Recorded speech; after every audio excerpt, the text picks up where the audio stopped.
Les primes d'assurance maladie connaîtront une nouvelle hausse significative en 2024, ce qui suscite des inquiétudes croissantes. Les chiffres récents pour janvier et février indiquant une augmentation de 7,5% des coûts par assuré, principalement due à l'augmentation du prix des médicaments, à la multiplication également des prescriptions.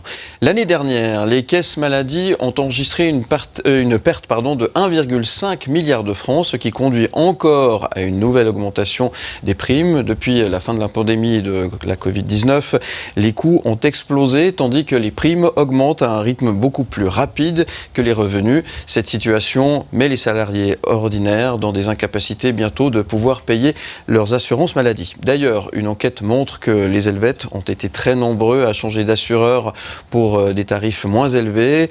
De nombreux ménages affirment que leurs revenus sont à peine suffisants aujourd'hui pour subvenir à leurs besoins et certains sont même prêts à renoncer à des traitements médicaux faute de moyens financiers. Pour parler de ce sujet, nous avons invité sur ce plateau ce matin Samuel Bendahan, conseiller national socialiste. Bonjour Samuel. Bonjour. Merci d'être avec nous. J'ai essayé de planter le décor qui est de loin pas très réjouissant. Et c'est encore une mauvaise nouvelle qu'on nous annonce, encore une augmentation. Mais qu'est-ce qui se passe ? Ils sont en train de nous presser le citron, ça va exploser là, c'est pas possible. Ouais, puis surtout le problème c'est qu'évidemment on parle des prix maladie parce que c'est spectaculaire, mais c'est en plus accumulé aux loyers qui ont explosé, au prix des transports, au prix de l'alimentation et en plus au prix de l'énergie par exemple. Ça a été dit par votre invité tout à l'heure. Donc oui, on presse le citron de partout, disons, et ça devient carrément impossible à vivre. Et évidemment c'est très dur pour les ménages modestes, mais même pour les ménages de la classe moyenne et même la classe moyenne supérieure, les gens se disent mais je comprends pas dans quel pays je vis, j'ai l'impression que je suis dans un pays riche et tout le monde commence à se dire mais en fait c'est difficile pour moi, enfin presque tout le monde. Et puis ça c'est vrai que c'est quelque chose de nouveau, à quel point en fait l'accumulation des difficultés sur le pouvoir d'achat nous font du mal, et particulièrement les primes maladie. Voilà. Alors beaucoup de familles ont décidé, ou d'assurés avaient décidé de changer de caisse maladie en espérant faire quelques petites économies, mais en fait ça n'a pas forcément aidé non plus, parce que tout le monde passe d'une caisse à l'autre, donc ça fait un peu balancier, ça provoque d'autres changements, et du coup l'année d'après on va à nouveau changer parce que cette assurance-là va aussi augmenter, donc finalement ça c'est pas simple non plus, ça va pas forcément améliorer les choses. Non, c'est une espèce d'illusion en fait. Ouais. Effectivement c'est un peu l'escalier qui change, les marches changent de hauteur à chaque fois, mais finalement en moyenne les marches sont toutes très hautes. Et puis pour les gens en fait, il faut savoir qu'il y a beaucoup de gens pour qui c'est un peu plus compliqué, qui n'arrivent pas à changer de caisse tout le temps, donc il y a aussi ça dedans, et l'accumulation de ça démontre au fait que ce système avec plein de caisses maladie qui gèrent des risques plus petits, qui sont souvent, enfin franchement les dirigeants se gorgent de revenus, ça ne fonctionne pas. Et heureusement le Parlement vient de décider hier de limiter les revenus des top managers des caisses, mais on verra si ça va aller au bout, mais au moins là il y a vraiment une initiative de mon collègue Baptiste Turny qui a été acceptée, donc c'est vraiment un pas intéressant, mais il faut savoir que fondamentalement ce système ne marche pas, ça fait des années qu'il ne fonctionne pas, et c'est vraiment la démonstration que depuis longtemps en fait on aurait dû avoir dans ce pays une caisse unique qui permet aux gens de ne pas payer plus de prix maladie qu'une part de leurs revenus. Ouais. Oui, parce qu'en plus ça change d'un canton à l'autre, on le sait, c'est extrêmement compliqué. La caisse unique, là ça pourrait revenir sur le tapis plus vite qu'on l'imagine ou pas ? Ça revient un peu tout le temps, parce que à chaque fois que les gens sont énervés, les gens se disent il faut faire ça. Simplement, le problème des caisses maladie, c'est que comme elles gèrent l'argent de nos primes, elles ont plein d'argent de nos primes pour faire la publicité. Et donc, elles ont énormément de moyens qu'elles utilisent massivement. Et à chaque fois qu'il y a une campagne sur la caisse unique, elles font une monstre campagne de désinformation qui font croire aux gens que c'est dans leur intérêt d'avoir le système actuel. Et malheureusement, ça a fonctionné dans le passé, mais je pense qu'au bout d'un moment, les gens vont se dire mais en fait, non, ça fait 3-4 fois qu'on vote sur ce truc de caisse unique, ça fait 3-4 fois que c'est pire chaque année, il faut bien essayer autre chose. Et ça c'est mon espoir, c'est qu'on change, mais il faut quand même être clair, c'est pas seulement le problème des caisses maladie, c'est clair que les caisses maladie ça va pas du tout, mais c'est aussi le problème des coûts de la santé, et pas de tous les coûts de la santé, parce que certains sont tout à fait légitimes, mais d'autres coûts de la santé sont totalement illégitimes, dont ceux que vous avez parlé sur l'explosion des prix des médicaments par exemple. Mais ça devient un vrai problème. On est quand même en Suisse, un pays où tout ce qui est au niveau santé est censé être au top. Là il y a quand même des gens qui renoncent d'aller se faire soigner parce que faute de moyens, ça c'est quand même pas normal. Ça fait mal, surtout. Faut s'imaginer, on est un des pays les plus riches du monde. Donc, on est l'endroit où ça ne doit pas arriver. C'est en Suisse que ça ne doit pas arriver, ça. Et ça arrive parce que d'abord, les gens se posent vraiment des questions. Est-ce que je vais appeler l'ambulance, ce qu'il faut faire médicalement, mais en fait, je vais devoir la payer? Est-ce que je vais faire ce soin dont je ne sais pas s'il va vraiment être nécessaire, mais après, je ne le fais pas, puis ça me coûte encore plus cher et je suis plus malade? Donc, en fait, on met les gens dans des situations impossibles parce qu'en fait, on a les moyens de soigner les gens bien, mais dans ce système, il y a aussi beaucoup de gens qui gagnent énormément d'argent et puis qui profitent au fait du pouvoir d'achat des Suisses, mais qui en faisant ça, en fait, ne donnent pas accès à tous les soins à tout le monde. Là, ça devient inquiétant. Les gens vont descendre dans la rue. Là, c'est plus possible. Non, mais on le disait tout à l'heure. Augmentation des primes d'assurance maladie, le coût des transports aussi qui va monter en plus chez les deuxièmes classes. Le prix des communications devrait monter, l'électricité, le coût de la vie et les salaires, ça bouge pas par contre. Non, c'est ça le problème, c'est que depuis... Ouais. Mais et de nouveau, c'est vraiment, on tape sur ce même clou depuis 20 ans. C'est pas quelque chose de nouveau. Les salaires n'augmentent pas, et plus les salaires sont bas, moins ils augmentent. Plus les salaires sont bas, plus l'impact de ces hausses de primes et de loyers est élevé, parce que, évidemment, les ménages modestes, ils ont beaucoup plus de leur budget qui est consacré aux primes et puis aux loyers que les très très hauts revenus. Donc, en fait, on est en train de pressuriser, mais c'est un peu ce qui est très spécial, c'est qu'on avait en Suisse cette classe moyenne supérieure, qui franchement avait pas trop de difficultés il y a 20 ans. C'était vraiment une belle vie. Puis même eux se disent, mais au fait, on continue comme ça, et puis il n'y aura plus personne qui pourra bien vivre dans ce pays. Puis on a le droit, avec les ressources qu'on a, avec la force qu'on a dans le monde, on a les moyens en fait de donner à tout le monde, pas seulement une vie avec de quoi juste se nourrir et puis d'avoir un toit, évidemment ça il faut, mais aussi d'avoir quand même une vie qui vaut la peine d'être vécue. On a aussi envie d'avoir un peu de bonheur dans notre vie et un peu de liberté. Et cette liberté, elle nous est grignotée tous les jours par la perte du pouvoir d'achat qui fait vraiment beaucoup de mal aux gens. Donc oui, j'espère que les gens vont aller dans la rue, ou en tout cas se battre pour les gens qui défendent maintenant des mesures concrètes sur le sujet. Ça s'est passé ce matin dans le 6-9 de Morax. Et on parle de cette nouvelle hausse des primes annoncées, primes d'assurance maladie pour 2024. Nous recevons ce matin sur ce plateau Samuel Benda, conseiller national socialiste. Merci d'être avec nous, Samuel. Samuel, nous avons promené notre micro dans la région, un micro-trottoir qui a été réalisé par notre équipe, avec qui on a posé des questions, justement, là, cette fameuse question au public. Quelles sont leurs réactions? Je propose justement qu'on retrouve ces réactions. Je vais y arriver. 7h22, micro-trottoir réalisé par notre équipe. Alors je trouve ça que c'est vraiment inacceptable. En plus, avec l'inflation qu'on vit actuellement, je trouve que c'est vraiment démesuré. C'est inadmissible, c'est la honte et ça ne devrait jamais arriver. Je trouve que c'est scandaleux que les sociétés des assurances ils profitent des pauvres gens comme nous. Parce que nous, on a la retraite. Et quand on arrive à la fin du mois, on a juste pour vivre. C'est énorme en vrai. Déjà que c'est déjà pas facile pour nous les jeunes, en tout cas, qu'on est à la recherche d'apprentissage, etc. Et des fois, on n'a pas forcément nos parents qui peuvent nous aider. De toute manière, c'est chaque année pareil, donc je ne sais pas s'il faut espérer, mais que ça change en tout cas. Ce qui veut dire que chaque année, il y a l'augmentation et la population n'a pas son mot à dire, c'est des augmentations qui sont déjà directes et le salaire n'augmente pas. Le coût de la vie continue à s'augmenter mais les salaires n'augmentent pas. Alors je trouve que c'est énorme et puis je ne comprends pas cette augmentation. Parce qu'en tout cas dans mon quotidien, je paye mon assurance maladie toujours plus cher et puis je dois quand même encore payer ma boîte de Dafalgan par exemple et je trouve ça pas normal. Et je me dis mais jusqu'où ça va aller quoi. C'est pas la meilleure des nouvelles, c'est vrai qu'ils ont déjà beaucoup de réserves. On sait pas bien pourquoi faut pas se permettre de baisser un peu. Personnellement j'ai une franchise assez haute, donc du coup je paye pas mal par mois. Donc du coup de payer encore en plus 7,5% par mois, c'est vraiment pas cool quoi. Alors ça suscite des inquiétudes, oui, parce que ça va être de nouveau à savoir quelle caisse est la meilleure marché, de nouveau changer de caisse. Bon. C'est unanime, hein, tout le monde est inquiet, tout le monde est un peu fâché, tout le monde est un peu énervé. Le jeune homme qu'on a vu en fin de sujet évoquait ces fameuses réserves des assurances. Est-ce qu'on ne peut pas les utiliser là maintenant? Est-ce qu'on peut pas Qu'est-ce qu'on fait de ça en fait? Bon, on a déjà demandé effectivement d'utiliser les réserves parce que c'est vrai que c'est très difficile à expliquer à la population que d'un côté il y a une accumulation de réserves, puis de l'autre côté on a une augmentation des prix, donc c'est vrai que c'est un problème, mais il faut bien se rendre compte. Si on fait ça, ça pourrait peut-être, si on pousse l'utilisation des réserves, ça peut régler le problème pour une année, par exemple, l'augmentation.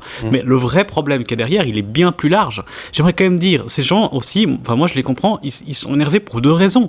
Bien sûr pour le problème, mais aussi parce qu'ils ont un peu ce sentiment qu'on ne reconnaît même pas que c'est vrai. Puis je vais vous dire un truc, vous connaissez l'indice des prix à la consommation, c'est le fameux indice qu'on utilise pour savoir si le coût de la vie il augmente ou pas. Bon, vous savez que dans cet indice, dans le calcul, qu'on n'arrête pas de dire « Ah mais regardez, ça augmente pas trop, l'indice des prix à la consommation bouge pas trop », vous savez que dedans, on met même pas les primes maladie, c'est même pas dedans. Donc en fait, les gens, ils voient leurs primes qui explosent, et puis on leur dit « Mais non, vous inquiétez pas, le coût de la vie, il augmente pas, ça va ». Et les gens, ils comprennent plus, parce qu'ils ont l'impression qu'on leur dit qu'ils vivent dans un pays riche, puis ils disent « Mais moi, dans ce pays riche, je suis la seule personne qui comprend rien ». Eh ben, c'est pas vrai. La réalité, c'est que tout le monde a de plus en plus de difficultés. Il y a des solutions. Par exemple, nous, les socialistes, on a déposé une initiative qui sera votée, et qui demande qu'on ne puisse pas payer plus de 10% de son revenu en prime de maladie. Donc en fait, ça bloquerait les hausses de primes. Ça veut dire que pour plein de ménages de la classe moyenne, en fait, il y a une interdiction d'augmenter leurs primes. Je ne dis pas que c'est non plus la seule solution, mais maintenant, il faut qu'on commence à protéger les gens contre ces hausses. Il faut que les gens ils se disent « Ok, ce que je paye aujourd'hui, je ne peux pas payer plus, parce que c'est trop, j'arrive plus à vivre. » Et ça, c'est vraiment maintenant les pas qu'il faut faire. Il faut protéger les gens contre les hausses de primes. Et puis maintenant, il faut aussi chasser les problèmes dans le domaine de la santé. Il y a des gens qui méritent même des plus hauts salaires, donc il y a des endroits où les coûts ne sont même pas assez élevés, en vrai. Et il y a plein d'autres domaines dans lesquels les coûts sont absolument injustifiables. Là-dedans, on peut parler du prix du médicament qui est en Suisse. Allez, on peut évoquer le néocitron, par exemple. En Suisse, il est beaucoup plus cher que si on passe la frontière et on va dans une pharmacie. Des médicaments simples, donc paracétamol, antidouleur, néocitron, enfin tous les médicaments. Mais vraiment, c'est la même chose. Produit au même endroit, de la même façon, il n'y a pas de différence. Alors on va vous dire oui à la notice dans 4 langues, mais franchement, personne ne croit que c'est ça qu'il faut exploser le prix x2. C'est vraiment un argument complètement impossible. Et vous traversez la frontière, et puis tout d'un coup, c'est 2 fois moins cher. Et puis ce genre de truc-là, en fait, ça montre aux gens, mais en fait, on est les dindons de la farce. Parce qu'on profite, en fait, le mécanisme, c'est qu'on profite de la Suisse pour gagner plus d'argent. Puis on pourrait encore justifier ça si on disait, mais au fait, c'est un peu pour être plus équitable, parce que les Suisses ont plein de pouvoir d'achat, donc on peut leur faire payer, parce que sinon on n'arrive pas à tourner. Mais c'est ça qui n'est pas crédible. Ces sociétés pharmaceutiques, elles font des milliards de bénéfices. Donc on n'est pas en train de subventionner d'autres pays parce qu'on est un peu solidaire. On est en train d'offrir des milliards de profits à des entreprises dont les dirigeants qui se déplacent en jet privé gagnent des dizaines de millions de salaires, et on fait ça avec des médicaments plus chers et avec des primes qui explosent. Et je pense que les gens, en fait, ça, ils accepteront plus demain. Vos réactions sont attendues via notre numéro WhatsApp à votre disposition, le 079 121 9000, ou via le QR code qui s'affiche sur le bas de votre écran. On se sent un petit peu, Samuel, un peu énervé ce matin. Je pense que je suis pas le seul. Honnêtement, sur ce sujet-là, la bonne nouvelle, c'est que je suis pas que énervé. J'ai aussi l'énergie de vouloir me battre pour qu'on puisse changer les choses. J'ai toujours la foi que dans ce pays, on peut faire, et dans ce monde, on peut faire évoluer les choses. Mais c'est vrai, on est face à des forces qui sont très dures à lutter contre. Et donc, l'énergie qui va être nécessaire va être très importante. À part ça, c'est vrai qu'on va bientôt rentrer en période d'élection fédérale. Beaucoup de gens vont dire des choses au sujet de ce thème, qui est un thème très très important. Mais j'aimerais rappeler, les gens, ce qu'ils votent, à ce moment-là, à cette occasion, va avoir une importance sur ce qu'on va pouvoir faire. Ça, c'est toujours une réalité. Et en dehors de ça, le peuple, il peut faire quelque chose ou pas, parce qu'on a l'impression qu'on vote, mais que c'est pas forcément pris en compte, que la Suisse romande, en plus, elle a toujours moins de votes.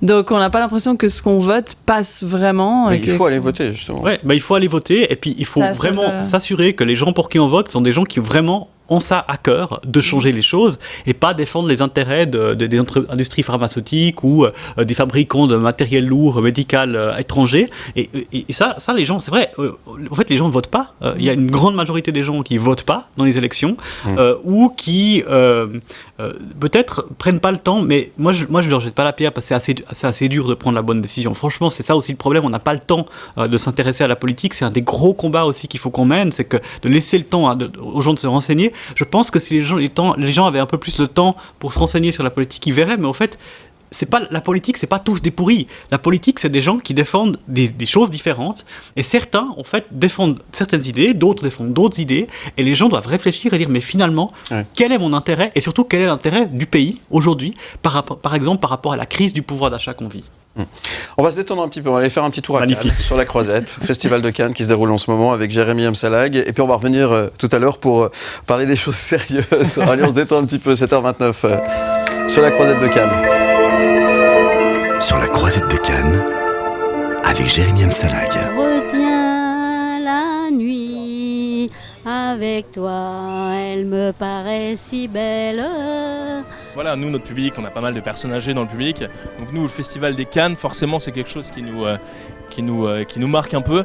Pour vous, la meilleure canne, c'est quelle matière? C'est en bois?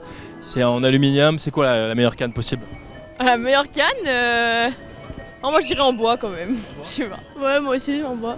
C'est propice pour une rencontre, Festival de Cannes? On sait jamais, hein. Comment vous vous appelez? Je m'appelle Françoise. On va dire un nom un peu plus moderne. Oui. Voilà, je suis avec Kevina qui est célibataire. Voilà, oui, tout à fait. Quelle tranche d'âge vous cherchez, Kevina? Entre 55 et 65. Peut-être monter un peu. S'il y a un monsieur en maison de retraite, voilà, un centenaire fringant. Non, quand même pas. Hein. Non. Centenaire, non. Merci, je préfère mon indépendance. Vous avez 38 ans? Non, 61 j'ai. Vous avez 61 ans, non? Ah oui, ça conserve la muscu, le sport. Hein. Ouais, ça aide avec les filles? Ah oui, ça aide. Un petit peu. Alors là... Moi j'ai fait 7 ans de Club Med aussi, faut avouer. Ah, au Club Med, ça... c'était sympa, le Club Med c'était sympa. Combien de maladies sexuellement transmissibles au Club Med en 7 ans? J'ai chopé quelques petites chaudes pistes et petites conneries comme ça, quoi. Vous avez eu des enfants comme ça? J'ai un enfant. Non, pas là-bas, mais j'ai un enfant, ouais. Bonjour madame, télévision suisse. Venez dire un mot, Je vous en prie, venez. Vous êtes célibataires tous les deux? Moi oui. Et vous? Moi aussi, ouais. Regardez, est-ce qu'il vous plaît physiquement ou pas? Très beau, magnifique. Est-ce qu'elle peut toucher ou pas? Elle peut toucher, c'est autorisé. Alors, attendez, on y va doucement. on y va pas trop vite, hein. Ah oui, là c'est ça qui est beau, les tablettes. Alors là, c'est quoi le programme? Vous allez boire un petit café quand même. Nous, on a déjà eu 3 bébés, grâce à ma chronique, il y a déjà eu 3 bébés. Il y a déjà eu 2 mariages. Non, sérieux en plus? Ouais. Bon, c'est votre genre physiquement? Ah bah j'avoue que... Hyper sympa. Elle est très sympa, très beau. Vous, c'est votre genre ou pas? Ah, moi j'aime bien les blondes, moi. Est-ce qu'un petit bisou pour la télé, c'est possible ou pas? Un petit bisou de cinéma. Un petit bisou de cinéma. Un vrai bisou, c'est possible? Un bisou, c'est vrai, un bisou. Voilà.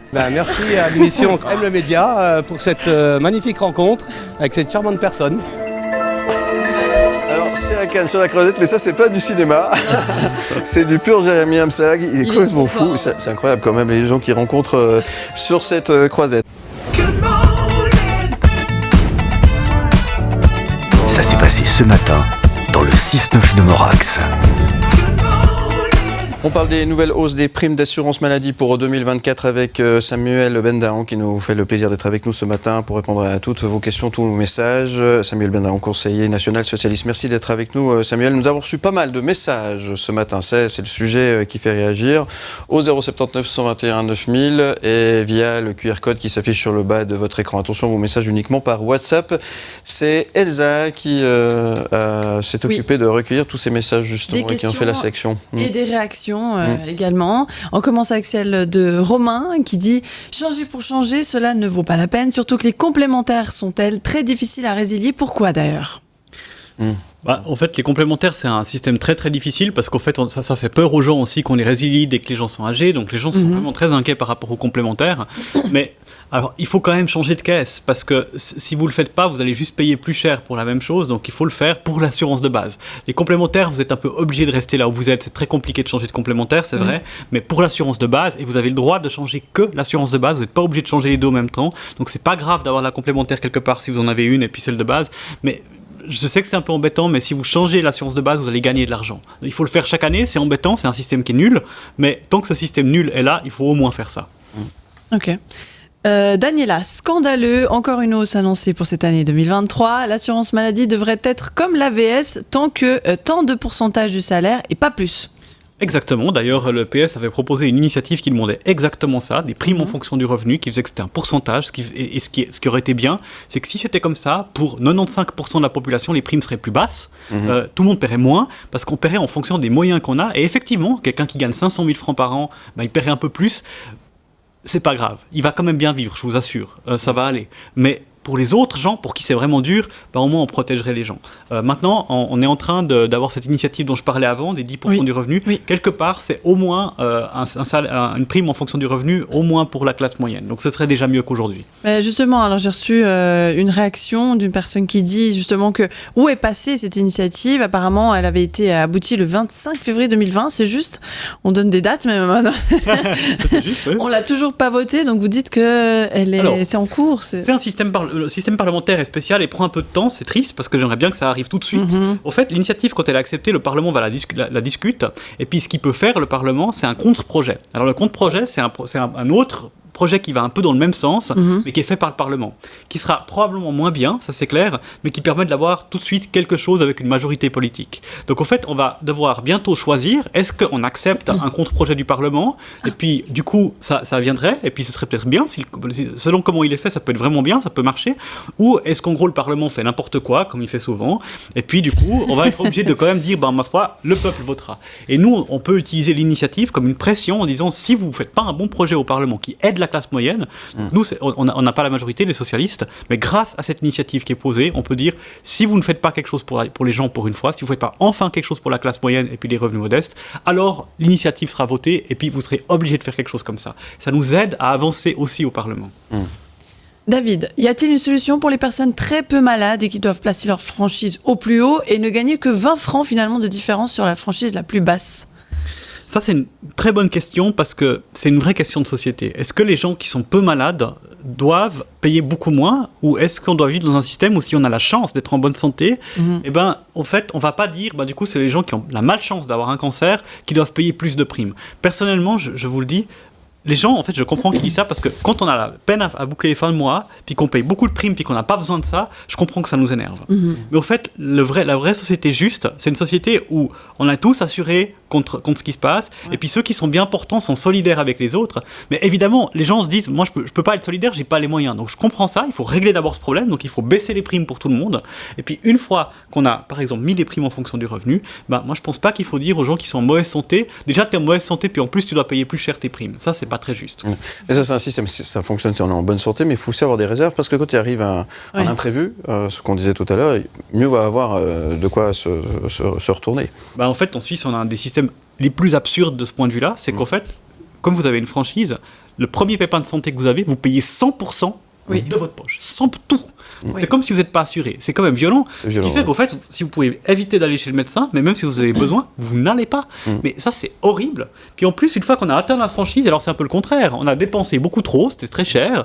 Donc là, on va peut-être se dire, j'ai dépensé ça, l'année prochaine, je dois de nouveau tout repayer, donc j'y vais. Et puis c'est ça, c'est un système qui est juste bête dans sa conception. On aurait meilleur temps d'avoir un système où on dit aux gens, vous payez des primes qui dépendent de vos moyens, vous avez droit à un système de santé, à une protection, on vous donne accès à des médecins et par exemple à des endroits où c'est facile d'aller sans trop engendrer de coûts, pour pas que vous allez aux urgences, etc. Donc on s'assure que les gens ont accès à des prestations médicales simples pour pouvoir savoir quels sont les bons comportements. Et les gens, ils vont pas pour le plaisir aller à l'hôpital ou aux urgences, c'est pas super. Enfin, moi quand je vais aux urgences, c'est pas que je suis super content d'y aller, quoi, ça m'embête. Les gens, ils sont comme ça.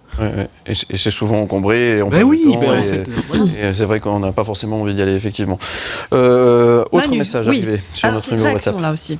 À quel moment il est normal de payer plus cher mon assurance maladie, censée gérer que la santé, et que mes impôts, qui eux sont censés financer les routes, le rail, le patrimoine, l'armée, les bâtiments publics, et j'en passe. Bon, c'est vrai que ça paraît pas normal de payer plus pour l'assurance maladie qui est pour une chose, et puis le reste... Mais au fait, c'est logique. C'est exactement pour la raison que vous avez expliquée avant dans votre question précédente, dans la question précédente. Les impôts sont payés en fonction du revenu. Donc pour les gens qui ont peut-être la classe moyenne, au fait, ils payent beaucoup moins d'impôts que si on prenait, comme pour les primes, je rappelle, on prend la somme qu'il faut payer puis on divise également par les gens. Que vous ayez beaucoup d'argent, on peut vous payer la même chose. En fait, si on payait les impôts la même chose que les primes maladie, mais les gens ils diraient mais les impôts c'est encore 1000 fois pire que je pouvais imaginer. En fait, ce qu'il faudrait faire, c'est le contraire, de dire on fait ce qui a été dit avant, on prend les primes, on dit ma foi, on augmente les impôts un peu, mais on diminue complètement les primes. Globalement, tout le monde est gagnant, enfin beaucoup de gens sont gagnants, à part ceux qui ont des très hauts revenus. Et au fait, ça baisserait largement les coûts pour les gens. Donc en fait, on pourrait imaginer par exemple quelqu'un qui paye, 10 000 francs d'impôts par année où il y a tout dedans, peut-être qu'il paierait, 13 000 francs d'impôts au lieu de 10 000 francs, mais il paierait 8 000 francs de moins de prime maladie. C'est ça la réalité, c'est qu'en augmentant un peu les impôts, on pourrait diminuer beaucoup les primes pour la majorité des gens. Ouais. Encore une question ? Encore une question, oui. Carlos, par rapport à nos chers voisins, est-ce que nous payons trop cher les assurances ? Bon, je crois que la réponse est... Oui, mais ce qui est très intéressant... On ne sait pas, en fait. Moi, en France, je ne sais pas. Hein. C'est très important de comprendre une chose. C'est qu'on mélange souvent les discours. On dit en Suisse, on veut des soins de haute qualité. Puis c'est vrai, les gens, ils veulent des soins de haute qualité. Et je ne pense pas qu'on doit éviter ça. Je pense qu'on peut être fier d'avoir un pays où il y a des soins bons. Et nous, on doit avoir le discours de dire, oui, on veut des soins de haute qualité, on est d'accord de payer relativement cher pour ça, mais on n'est pas d'accord que les primes elles explosent et que tout cet argent soit beaucoup utilisé pour des hausses, pour des coûts qui ne sont pas justifiés. Des médicaments exagérés, des prestataires qui ont des prix exagérés, et je ne parle pas des aides-soignants dans les EMS et dans les hôpitaux qui sont payés 3 fois rien, ou des médecins qui travaillent dur. Je parle vraiment d'autres acteurs, des gros acteurs économiques. Le monde de la santé, c'est un monde où il y a énormément d'argent et il n'est pas toujours dépensé pour l'utilité publique. Ça s'est passé ce matin dans le 6-9 de Morax. On parle de la nouvelle hausse des primes d'assurance maladie prévue pour 2024 avec notre invité Samuel Bendahan, conseiller national socialiste. Merci d'être avec nous, Samuel. On a reçu effectivement beaucoup de messages ce matin sur notre numéro WhatsApp. Alors ça, c'est le sujet, on le sait, avec ce sujet qui vont. 079 121 9000 par WhatsApp et via notre QR code. Samuel, je vous propose de regarder justement ces autres messages qui nous sont parvenus ce matin sur notre standard. Elsa, on t'écoute. Message de Ben. Plafonner à 10% du salaire, la prime, résout pas le problème. Que feront les assurances ? La malle ne vont-elles pas reporter cette différence sur les hauts revenus ? Ces hauts revenus qui sont déjà taxés de tous les côtés. Je mets ici la classe moyenne. Dans votre raisonnement, vous ne traitez pas le problème. Il y a déjà des aides. Merci pour votre réponse. Alors justement, ce qu'il dit est en partie vrai, dans le sens qu'il existe des aides, mais ces aides vont plutôt aujourd'hui toucher les revenus plutôt modestes pour les primes maladie, donc les subsides. Et justement, cette initiative, elle vise justement à sortir la logique que c'est que les ménages les plus modestes qui touchent des aides, mais de dire tous les ménages, en tout cas de la classe moyenne, puissent aussi avoir quelque chose. Maintenant, le mécanisme qui est proposé, c'est pas un mécanisme qui va reporter ça sur les autres, parce qu'on ne peut pas le faire comme ça, mais c'est un mécanisme où, en fait, c'est la collectivité qui va prendre ça en charge. Donc, en fait, en gros, la réalité, c'est que c'est les impôts qui prendraient... C'est comme un peu des primes en fonction du revenu, c'est les impôts qui baisseraient les primes maladie et les charges pour à peu près 90% de la population. Et c'est vrai, c'est juste, pour les 10% qui ont les plus hauts revenus, forcément, ils vont devoir payer un peu plus à travers leurs impôts. Ça, c'est une réalité, il y a bien quelqu'un qui doit payer. Donc c'est juste, c'est pas le seul problème qu'il y a, mais on a aussi dit, c'est pas la seule chose qu'on propose. On dit, ce qui est urgent maintenant, c'est que la classe moyenne, elle ait les moyens de payer ces frais-là. Aujourd'hui, elle peut pas, donc ça va pas. Donc c'est urgent de dire, il faut un peu plus de solidarité. Et puis quand on gagne 500 000 francs par an, moi, à mon avis, il y a encore du potentiel pour être un peu plus solidaire, si ça permet de baisser les charges pour la classe moyenne. Mais de l'autre côté, il faut aussi lutter contre tous les abus dans ce système-là, par exemple les prix trop chers. Merci Samuel. Allez, encore 2 questions parce que le temps passe très très vite et des messages qui nous sont arrivés et parvenus sur notre numéro WhatsApp 079 121 9000. Mélanie qui dit « Je pense que pour le prix que l'on paye ces primes, on pourrait au moins ajouter les frais dentaires qui coûtent une blinde, non ?» Ça, c'est un vrai gros problème. Alors, oui, en fait, il y a plein de choses qui ne sont pas assurées. Les frais dentaires, la procréation médicalement assistée, des choses comme ça. Donc oui, il y a plein de domaines en plus qui ne sont même pas dedans. Et quand les gens sont concernés par un problème comme ça, les frais dentaires, c'est vraiment un bon exemple. Ils ne comprennent pas pourquoi ils payent autant, alors que quand ils ont de quoi un problème, en plus, ils doivent sortir leur poche. Et alors là, c'est en plus colossal. Oui, on a proposé des assurances soins dentaires, malheureusement, on n'a pas réussi à les faire passer jusqu'à aujourd'hui. Encore une question. Dernière, oui. Alors, Romain qui dit « Qu'est-ce qui se passe si nous ne contractons aucune assurance et que nous assurons nos frais par nous-mêmes jusqu'au jour où gros problème de santé ?» C'est obligatoire, de toute façon. Alors, effectivement, c'est obligatoire en Suisse, donc on est obligé de s'assurer. Comment ça se passe si on ne le fait quand même pas ? Je crois qu'il y a une espèce de caisse de compensation, mais il faut quand même payer quelque chose après. Enfin, en fait, c'est vraiment illégal. Mais c'est pas comme aux États-Unis où non, mais ce serait encore pire, parce qu'il faut s'imaginer aux États-Unis, c'est un système où on n'est pas obligé de s'assurer, mais alors là, les situations sont dramatiques. On a des gens qui qui meurent parce qu'ils ils peuvent pas rentrer à l'hôpital parce qu'ils sont pas assurés. Enfin, je veux dire, là, alors, le perte de pouvoir d'achat, c'est dramatique, mais que les gens meurent parce qu'ils n'ont pas le droit d'être soignés, c'est encore pire. Donc, évidemment, je crois que c'est bien que les gens soient assurés. Maintenant, il faudrait quand même le faire de façon, disons, on a le droit aux soins, mais ça nous saigne pas. On a les moyens en Suisse d'éviter ce problème. Ouais. Alors, on a parlé de beaucoup de tous ces problèmes. Merci pour toutes ces questions et ces messages arrivés au 079 121 9000. Merci Samuel d'avoir pris le temps de répondre à tous ces messages. Il y a des solutions aujourd'hui, des choses qu'on pourrait mettre en place. Qu'est-ce qu'on peut faire finalement pour essayer de trouver une solution, une sortie de secours, si je puis dire, pour pouvoir quand même un peu respirer et garder le cap, quoi.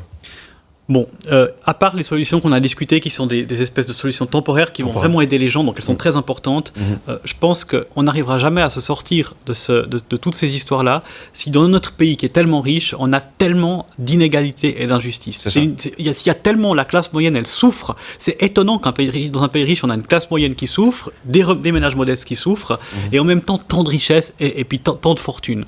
Donc je pense qu'il faudra avoir une société qui fonctionne un peu mieux pour ça, et que les gens qui travaillent, puis qui vivent, qui ont un salaire, qui ont une retraite, etc., doivent avoir les moyens de vivre décemment. Et si vous calculez le salaire moyen, si on prend tous les actifs et tout l'argent qui est gagné en Suisse, si on répartissait équitablement, je dis pas c'est ce qu'il faut faire, mais si on faisait ça, on gagnerait tous 12 000 francs par mois. Enfin, il faut juste se rendre compte, l'argent qu'il y a en Suisse, c'est juste qu'il est très mal réparti, puis qu'il y a des gens qui accumulent beaucoup, et puis que la classe moyenne, elle souffre. Donc plus de solidarité. Un peu plus de solidarité, mais je parle pas de la solidarité de la classe moyenne avec les ménages modestes, je parle de la solidarité de toute la société, aussi envers la classe moyenne, qui maintenant fait partie malheureusement des gens pour qui c'est très dur. Merci beaucoup Samuel Bendahan. Qu'est-ce qu'on peut vous souhaiter aujourd'hui ? Beaucoup de succès dans la lutte pour le pouvoir d'achat des gens, parce que si on arrive à faire ça, je pense que ce sera bien pas seulement pour moi, mais pour toute la Suisse. Ouais, très bien. Merci encore une fois d'être venu ce matin. À très bientôt sur M. Avec plaisir. Merci infiniment de l'invitation. Des loyers. Des loyers, tiens. On parle des loyers. Très bien. Oh là là, il faut 2 heures là.